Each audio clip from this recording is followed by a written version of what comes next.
Hello everybody, it is I, your friendly neighborhood INFP, and today we are going to talk about extroverts. Specifically things you probably didn't know about extroverts, or maybe you did know them about extroverts, but you just need to, sometimes get back to the basics and learn or relearn something that you either didn't know or did know before but just had forgotten. But now we're going to talk about the extroverts, starting with number one, that extroverts can't be shy. This is quite a common one you will hear, is that the introverts are the shy ones and the extroverts are not the shy ones, or can't be shy, or aren't shy. They are shy and can be shy, maybe not to the extent that, say, an introvert is, but there will be, in terms of romance, extroverts being shy about going up to talk to someone they would normally be able to go up and talk to, but because of that thing that comes in, they're like, oh, well, maybe I'll bug them later, or then they'll act like a complete crazy person and not be able to get out their coherent sentences and let out one of those awkward laughs, the somebody kill me, those kind of laughs, which probably with the thing in their head anyways. Hi, Zach. Thanks for having me. So extroverts can have quite a hard time when the shyness kicks in for them, or in certain places where they are shy. Typically, they are able to go out and interact with a bunch of people, a bunch of strangers, and it is no big deal. Sometimes they're unable to go and do that for whatever reason, whether it be something they don't like or something they really do like, and they don't know how to act around something that they really like, whether it be person, thing, place, whatever. And so they act kind of awkward, kind of shy, kind of reserved, more reserved than they normally would. It's outside of their normal behavior, that's for certain. But that can't be said that extroverts aren't shy and can't be shy, because they can be shy, especially when you see them being able to interact with a bunch of people and then you see them be something completely else, be more reserved, be more quiet, be more, a little bit more weirder than they normally are. Whatever it is, however they act out their shyness, due to not being able to go and approach the situation, approach the person, approach whatever it is in the normal way they would do it with something that doesn't affect them as much. With that being said, we're going to move on to number two, that extroverts are not smart. This is a big one because a lot of people seem to view extroverts as people who do not think things through, who just go and do stuff, and they're not very brainy and they're not very smart, and they end up in stupid situations, and that they do stupid things, and that they're generally not as smart as we introverts. Introvert bias, anyone? If you know the types, you'll know there are plenty of intelligent extroverted types out there, and you'll know that there are a bunch of stupid extroverts out there, just like there is a bunch of intelligent introverts out there, and there is a bunch of stupid introverts out there. It is not a catch-all thing. It's not all based on all extroverts are this way. Extroverts have some of the highest capabilities to be able to start and run businesses, which requires a level of intelligence that you may not have. The extroverts are often the types of people who are able to solve problems a lot faster than an introvert might solve them, and they're already going by the time an introvert comes up with a conclusion, because the introvert is still busy overanalyzing everything that's going on. Meanwhile, the extrovert has found the solution and is going towards it. Now, I'm not saying that introverts can't do this as well, but you will also see this in extroverts. I'm trying to give examples here, obviously. So, to assume that extroverts can't be intelligent or as intelligent or more intelligent than introverts is doing a great disservice to extroverts. So, whatever your basis of intelligence is, just know that it does not mean that an extrovert can't be in that place. Moving on to number three. Extroverts need people to recharge. This one, much like the introvert one, is more based around energy. While it is true that extroverts do get energy off of people, once again, like the introvert, it depends on what kind of people, what they're interested in, where they're going, what they're talking about, what aligns with their ideals and all of that. For an extrovert, the things that they are interested in will, yes, give them massive amounts of energy, just like it will give an introvert a massive amount of energy. The catch is that in those topics of interest or in those groups of people, an extrovert will be able to last longer than an introvert. They have more endurance. They have more, let's stay up all night and discuss this thing. And even though an introvert can stay up and talk all night about all of those things in one fleet, they're going to crash for at least a week. An extrovert might need like maybe a day or two to recharge, or in some more serious cases, they might be like an introvert and need a week to recharge. But after a certain point, they're going to want to get back into it. They're going to want to get back into the subjects and people that interest them. They're going to want to get back into the humdrum of things, if you will. They want to get back to their normal way of life, and they get energy that way. But their normal way of life doesn't always necessarily have to include people in the normal way that you might consider it needing to include people. I will try to talk about this when I talk about whether or not we are becoming a more introverted society. I'll try and like touch up on this if I remember. But with what I was trying to say is that extroverts are the types of people who they need some level of social energy. But like introverts who need some level of social energy, it's kind of flipped for the extrovert, as everybody knows. But it's not just social energy that gives extroverts their energy. It is the things they like doing. So if they like acting and they're doing YouTube, that will give them energy. If they like writing, that will give them energy. If they like going out to sing or see plays or whatever, partying, whatever, that will give them energy. Their hobbies will give them energy.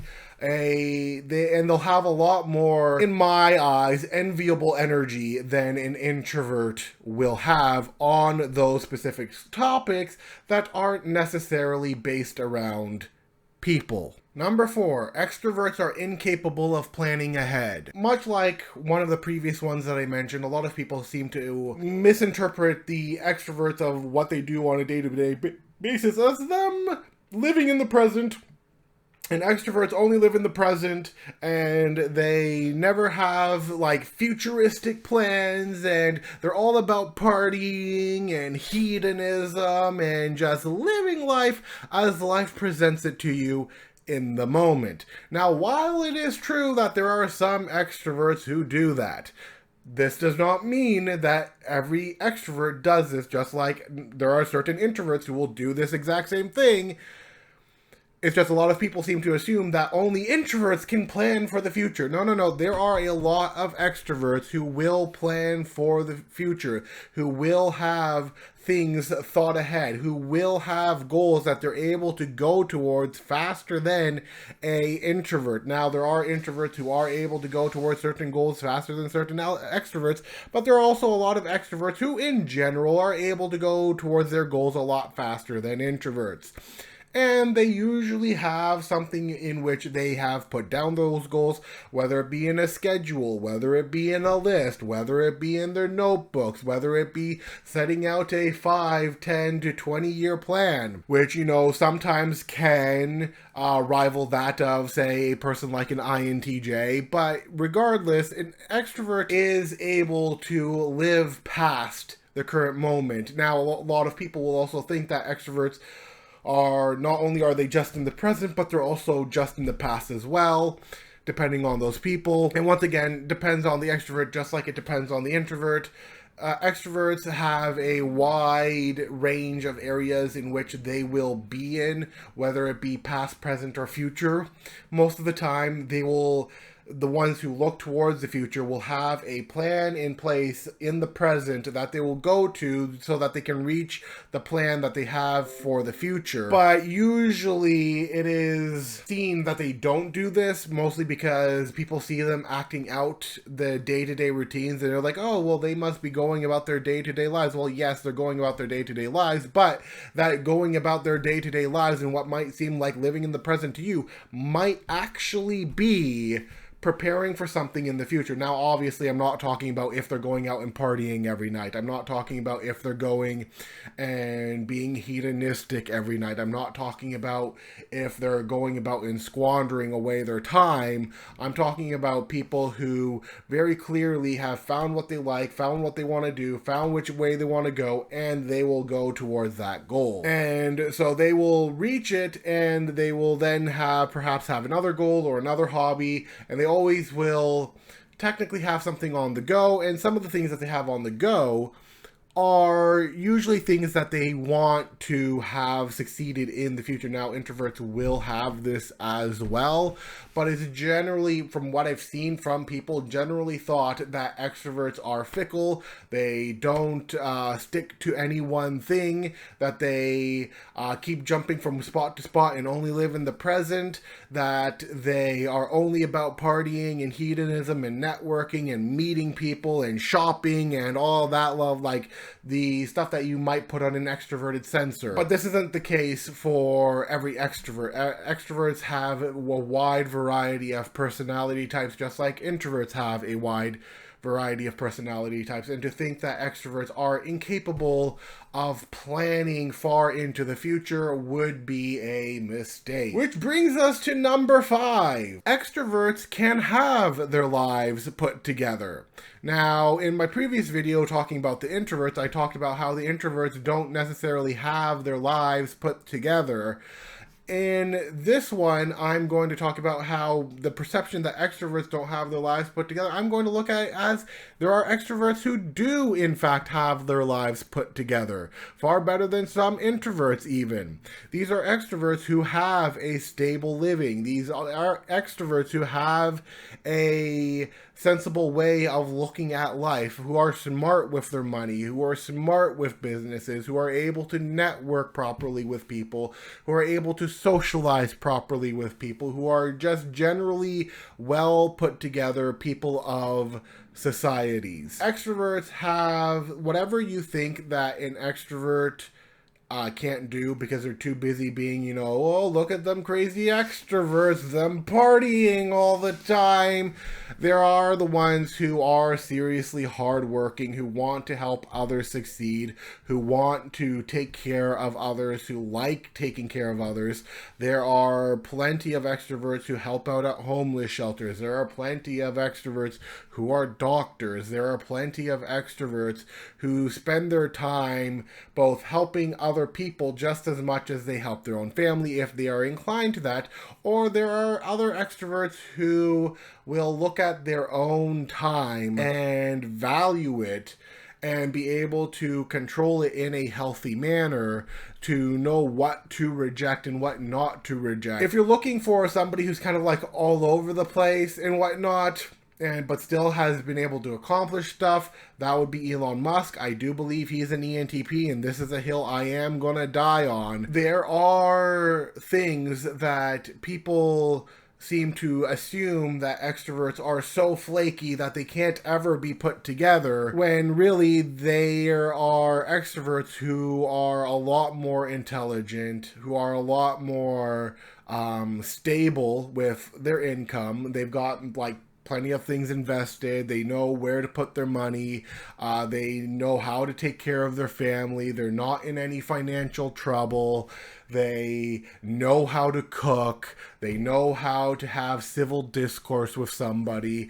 They know how to do the things that they know how to do and enjoy doing. They know how to have fun. They know how to work hard and everything in between. And to assume that they don't would be a misconception, because there are a lot of extroverts who do fall into this category of, you kind of wish you had that level of stability that they did, of their level of being able to take care of people, their level of being able to control their finances, their level of being successful, whatever it is.